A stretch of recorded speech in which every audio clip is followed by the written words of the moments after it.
آپ صحیح بخاری حدیث 1 صحیح بخاری حدیث 1 کے بارے میں جاننا چاہتے ہیں۔ یہ حدیث صحیح بخاری کی سب سے پہلی اور سب سے پرسدھ حدیث ہے۔ اسے حضرت عمر ابن الخطاب اللہ ان سے راضی ہونے روایت کیا ہے۔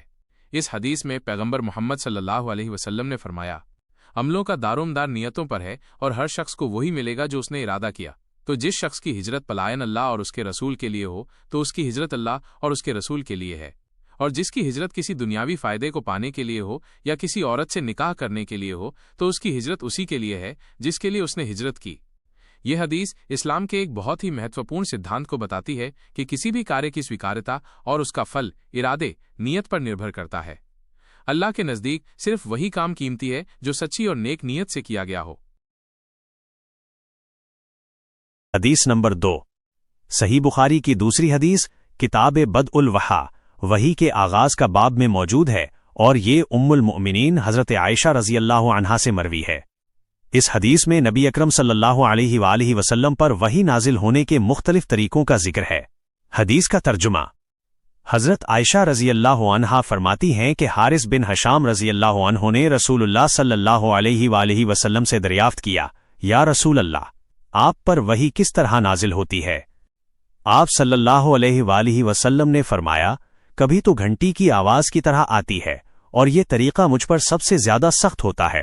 پھر جب یہ کیفیت ختم ہو جاتی ہے تو جو کچھ فرشتے نے کہا ہوتا ہے وہ مجھے یاد ہو چکا ہوتا ہے، اور کبھی فرشتہ انسانی شکل میں آ کر مجھ سے بات کرتا ہے، اور جو کچھ وہ کہتا ہے میں اسے یاد کر لیتا ہوں۔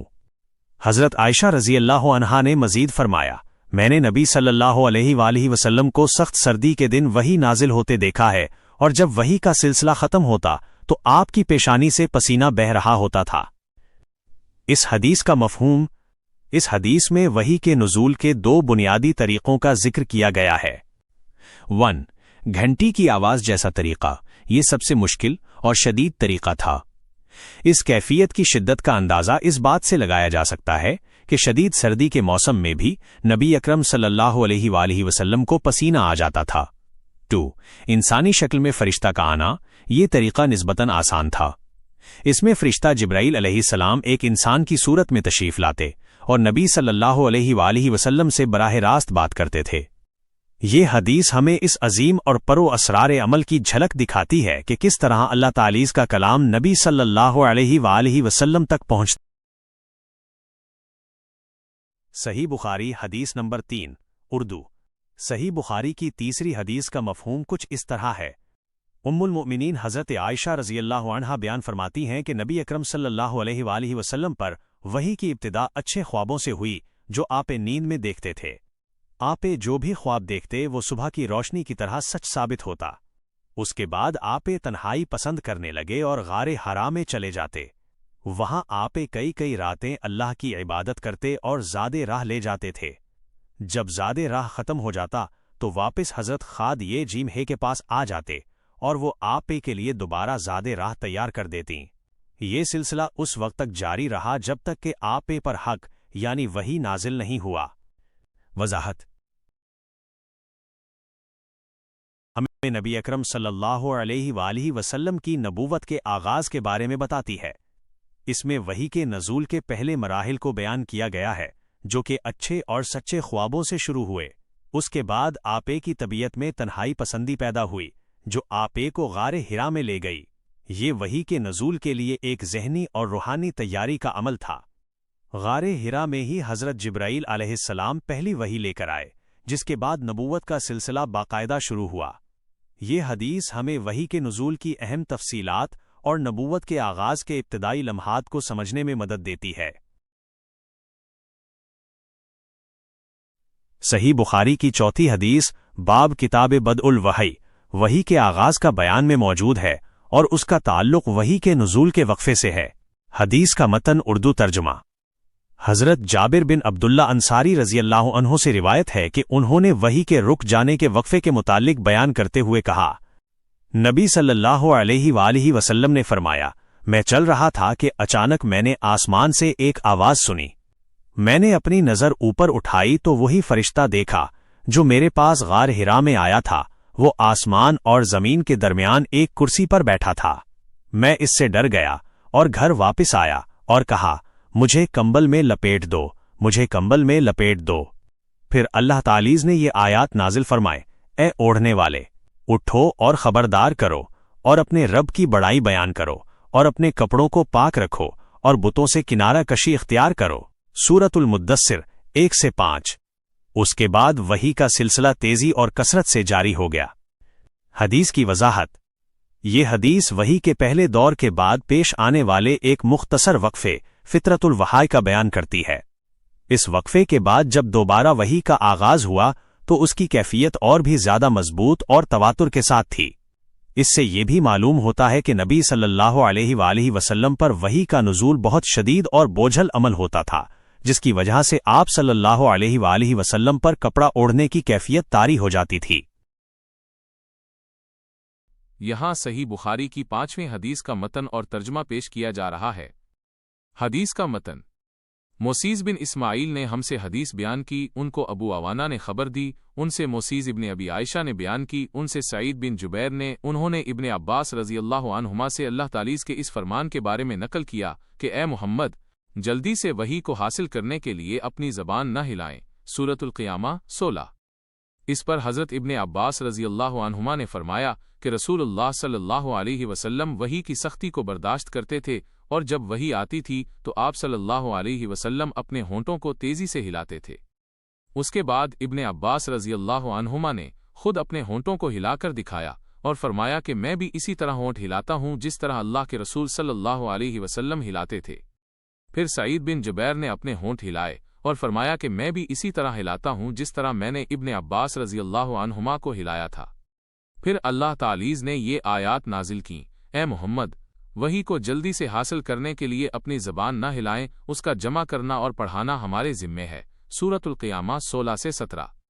اس کا مطلب یہ ہے کہ اللہ تعالیٰ اسے آپ کے دل میں محفوظ کر دے گا اور آپ اسے پڑھ سکیں گے۔ پھر جب ہم اسے پڑھیں تو آپ اس کی پیروی کریں۔ سورۃ القیامہ 18۔ اس کا مطلب ہے کہ اسے غور سے سنیں اور خاموش رہیں۔ پھر اس کا بیان ہمارے ذمے ہے۔ سورۃ القیامہ 19۔ اس کا مطلب ہے کہ اس کے معنی بیان کرنا ہمارے ذمے ہے۔ اس کے بعد جب جبرائیل علیہ السلام آپ کے پاس وحی لاتے تو رسول اللہ صلی اللہ علیہ وسلم سر جھکا کر ان کی بات سنتے تھے، اور جب وہ چلے جاتے تو آپ صلی اللہ علیہ وسلم اسی طرح پڑھتے جس طرح جبرائیل علیہ السلام نے پڑھا تھا۔ خلاصہ، اس حدیث سے یہ بات واضح ہوتی ہے کہ جب ابتدائی دور میں رسول اللہ صلی اللہ علیہ وسلم پر وحی نازل ہوتی تھی تو آپ صلی اللہ علیہ وسلم اس وحی کو فوراً یاد کرنے کی کوشش میں اپنے ہونٹ تیزی سے ہلاتے تھے تاکہ کوئی حصہ بھول نہ جائیں۔ اس حمل پر اللہ تعالیٰ نے قرآن کی آیات نازل کر کے آپ صلی اللہ علیہ وسلم کو تسلی دی کہ وحی کو یاد کرانا اور اس کے معنی واضح کرنا خود اللہ کا کام ہے۔ اس کے بعد آپ صلی اللہ علیہ وسلم اطمینان سے جبرائیل علیہ السلام کی وحی کو سنتے اور پھر اسے پڑھتے تھے۔ حضرت ابن عائی بے الف سین سے روایت ہے کہ اللہ کے رسول صلی اللہ علیہ وآلہ وسلم لوگوں میں سب سے زیادہ سخی تھے، اور آپ صلی اللہ علیہ وآلہ وسلم کی سخاوت ماہ رمضان میں بہت بڑھ جاتی تھی، جب جبرائیل علیہ السلام آپ صلی اللہ علیہ وآلہ وسلم سے ملتے تھے، اور وہ رمضان کی ہر رات آپ صلی اللہ علیہ وآلہ وسلم سے ملتے تھے تاکہ آپ صلی اللہ علیہ وآلہ وسلم کو قرآن سکھائیں۔ جب جبرائیل علیہ السلام آپ صلی اللہ علیہ وآلہ وسلم سے ملتے تو اللہ کے رسول صلی اللہ علیہ وآلہ وسلم تیز ہوا سے بھی زیادہ سخی ہو جاتے۔ حدیث نمبر 7 اردو ترجمہ۔ حضرت عبداللہ بن عباس رضی اللہ عنہما سے روایت ہے کہ ابو سفیان بن حرب نے انہیں بتایا کہ ہرقل نے ان کی طرف ایک قاصد بھیجا جبکہ وہ قریش کے قافلے کے ساتھ تجارت کے لیے شام گئے ہوئے تھے۔ یہ وہ زمانہ تھا جب رسول اللہ صلی اللہ علیہ وسلم نے ابو سفیان اور قریش سے جنگ بندی کا معاہدہ کیا ہوا تھا۔ ہرقل ان سے اس وقت یروشلم میں ملا۔ اس نے ان کو اور ان کے ساتھیوں کو اپنے پاس بلایا، پھر ان کو اپنے دربار میں داخل ہونے کی اجازت دی۔ اس کے گرد روم کے بڑے بڑے امراء بیٹھے ہوئے تھے۔ اس نے اپنے ترجمان کو بلایا اور اس سے کہا، ان سے پوچھو کہ ان لوگوں میں سے وہ کون ہے جو اس شخص محمد صلی اللہ علیہ وسلم کے سب سے زیادہ قریب ہے جو یہ دعویذ کرتا ہے کہ وہ نبی ہے۔ ابو سفیان نے کہا کہ میں ان میں اس کا سب سے زیادہ قریبی رشتہ دار ہوں۔ ہرقل نے کہا کہ اسے میرے قریب لے آؤ اور اس کے ساتھیوں کو اس کی پشت کی طرف کھڑا کر دو۔ پھر ہرقل نے ترجمان سے کہا، ان سے کہہ دو کہ میں اس شخص ابو سفیان سے اس محمد صلی اللہ علیہ وسلم کے بارے میں کچھ پوچھوں گا، اگر یہ مجھ سے کوئی جھوٹ بولے تو تم اس کی تردید کر دینا۔ ابو سفیان نے کہا، اللہ کی قسم، اگر مجھے اس بات کا ڈر نہ ہوتا کہ میرے ساتھی مجھے جھوٹا ٹھہرائیں گے تو میں ضرور جھوٹ بولتا۔ پھر ہرقل نے پوچھا، 1 اس کا خاندانی نسب کیسا ہے؟ ابو سفیان نے کہا، اس کا نسب بہت عالیز ہے۔ 2 کیا تم میں سے اس سے پہلے کسی نے یہ بات کہی تھی؟ ابو سفیان نے کہا، نہیں۔ 3 کیا اس کے باپ دادا میں سے کوئی بادشاہ تھا؟ ابو سفیان نے کہا، نہیں۔ 4 کون لوگ اس کی پیروی کرتے ہیں؟ کیا کمزور لوگ ہیں یا سردار؟ ابو سفیان نے کہا، کمزور لوگ۔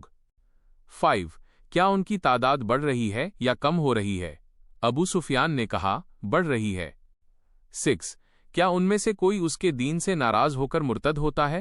ابو سفیان نے کہا، نہیں۔ 7 کیا تم لوگوں نے اس سے کبھی جھوٹ بولنے کا الزام لگایا ہے اس کے دعویز نبوت سے پہلے؟ ابو سفیان نے کہا، نہیں۔ 8 کیا وہ کبھی دھوکہ دہی یا وعدہ خلافی کرتا ہے؟ ابو سفیان نے کہا، نہیں۔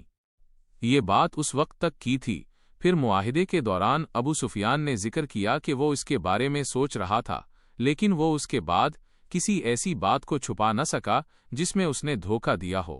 9 وہ تمہیں کیا حکم دیتا ہے؟ ابو سفیان نے کہا، وہ ہمیں حکم دیتا ہے کہ ہم صرف اللہ کی عبادت کریں، اس کے ساتھ کسی کو شریک نہ ٹھہرائیں، اور بت پرستی سے منع کرتا ہے، اور وہ ہمیں نماز، سچ بولنے اور پاک دامنی کا حکم دیتا ہے۔ اس کے بعد ہرقل نے ترجمان سے کہا، ابو سفیان سے کہہ دو کہ میں نے تم سے اس کے نسب کے بارے میں پوچھا تو تم نے کہا کہ وہ عالیز نسب ہے، اور انبیاء کا یہی حال ہے کہ وہ اپنی قوم کے عالیز نسب میں سے ہوتے ہیں، اور میں نے تم سے پوچھا کہ کیا تم میں سے کسی اور نے اس سے پہلے یہ بات کہی تھی؟ تم نے کہا، نہیں۔ اگر کسی اور نے یہ بات کہی ہوتی تو میں کہتا کہ وہ پچھلی بات کی نقل کر رہا ہے۔ اور میں نے تم سے پوچھا کہ کیا اس کے باپ دادا میں سے کوئی بادشاہ تھا؟ تم نے کہا، نہیں۔ اگر اس کا کوئی باپ بادشاہ ہوتا تو میں کہتا کہ وہ اپنے باپ کی بادشاہت چاہتا ہے۔ اور میں نے تم سے پوچھا کہ اس کی پیروی کون لوگ کرتے ہیں؟ تم نے کہا کہ کمزور لوگ، اور انبیاء کی پیروی اسی طبقے کے لوگ کرتے ہیں۔ اور میں نے تم سے پوچھا کہ کیا ان کی تعداد بڑھ رہی ہے یا کم ہو رہی ہے؟ تم نے کہا کہ بڑھ رہی ہے، اور ایمان کا یہی حال ہے کہ وہ مکمل ہونے تک بڑھتا رہتا ہے۔ اور میں نے تم سے پوچھا کہ کیا ان میں سے کوئی اس کے دین سے ناراض ہو کر مرتد ہوتا ہے؟ تم نے کہا، نہیں، اور ایمان کی یہی علامت ہے جب اس کی چاشنی دلوں میں اتر جائے۔ اور میں نے تم سے پوچھا کہ کیا اس کے دعویز سے پہلے تم نے کبھی اس پر جھوٹ بولنے کا الزام لگایا ہے؟ تم نے کہا، نہیں، میں نے یہ سمجھ لیا کہ جو شخص اور میں نے تم سے پوچھا کہ کیا وہ کبھی دھوکہ دہی کرتا ہے؟ تم نے کہا، نہیں، اور رسول کبھی دھوکہ دہی نہیں کرتے۔ اور میں نے تم سے پوچھا کہ وہ تمہیں کیا حکم دیتا ہے؟ تم نے کہا کہ وہ تمہیں صرف اللہ کی عبادت کا حکم دیتا ہے، اور اس کے ساتھ کسی کو شریک ٹھہرانے سے منع کرتا ہے، اور وہ تمہیں نماز، سچ بولنے اور پاک دامنی کا حکم دیتا ہے۔ اگر تمہاری یہ باتیں سچ ہیں تو وہ میری ان دونوں قدموں کی جگہ کا مالک ہو جائے گا، یعنی وہ غالب آ جائے گا۔ میں جانتا تھا کہ وہ نبی ہے، لیکن مجھے گمان نہ تھا کہ وہ تم میں سے ہوگا۔ اگر میں اس کے پاس پہنچ سکتا تو اس سے ضرور ملتا اور اس کے قدم دھوتا۔ اس کے بعد ہرقل نے نبی صلی اللہ علیہ وسلم کا وہ خط بھی پڑھا جو آپ نے اسے بھیجا تھا، جس کا آغاز یوں تھا، بسم اللہ الرحمن الرحیم، اللہ کے بندے اور اس کے رسول محمد کی طرف سے روم کے بادشاہ ہرقل کے نام۔ سلامتی ہو اس شخص پر جو ہدایت کی پیروی کرے۔ اس کے بعد میں تمہیں اسلام کی دعوت دیتا ہوں۔ اسلام قبول کر لو، تم سلامت رہو گے اور اللہ تمہیں دوہرا اجر دے گا، اور اگر تم نے منہ موڑا تو تم پر رعایا کا گناہ بھی ہوگا۔ اور یہ آیت پڑھی، اے اہل کتاب، ایک ایسی بات کی طرف آؤ جو ہمارے اور تمہارے درمیان مشترک ہے کہ ہم اللہ کے سوا کسی کی عبادت نہ کریں، اس کے ساتھ کسی چیز کو شریک نہ ٹھہرائیں، اور ہم میں سے کوئی بھی اللہ کو چھوڑ کر ایک دوسرے کو رب نہ بنا لے۔ اگر وہ منہ پھیریں تو کہہ دو کہ گواہ رہو کہ ہم مسلمان ہیں، فرما بردار۔ سورت آل عمران آیت 64۔ جب ہرقل اپنی بات مکمل کر چکا تو اس کے ارد گرد بہت شور مچا، اور وہ حکم دے کر سب کو باہر نکالنے لگا۔ ابو سفیان نے کہا کہ میں اپنے ساتھیوں کے ساتھ باہر آ گیا، اور میں نے کہا، اللہ کی قسم، ابن ابی کبشہ یعنی نبی صلی اللہ علیہ وسلم کا معاملہ تو بہت بڑھ گیا ہے کہ ان سے بنی اسفر رومیوں کا بادشاہ بھی ڈرتا ہے۔ اس دن سے مجھے یقین ہو گیا کہ وہ غالب آ کر رہیں گے، یہاں تک کہ میں نے اسلام قبول کر لیا۔ یہ حدیث کتاب بدء الوحی وحی کے آغاز کا باب کی آخری حدیث ہے۔ یہ نہ صرف نبی صلی اللہ علیہ وسلم کی سیرت کے ایک اہم واقعے کو بیان کرتی ہے، بلکہ ہر کل کی زبان سے نبوت کی سچائی کے دلائل بھی واضح کرتی ہے۔ صحیح بخاری کی حدیث نمبر 8 کتاب الایمان میں موجود ہے اور اس کا اردو ترجمہ یہ ہے۔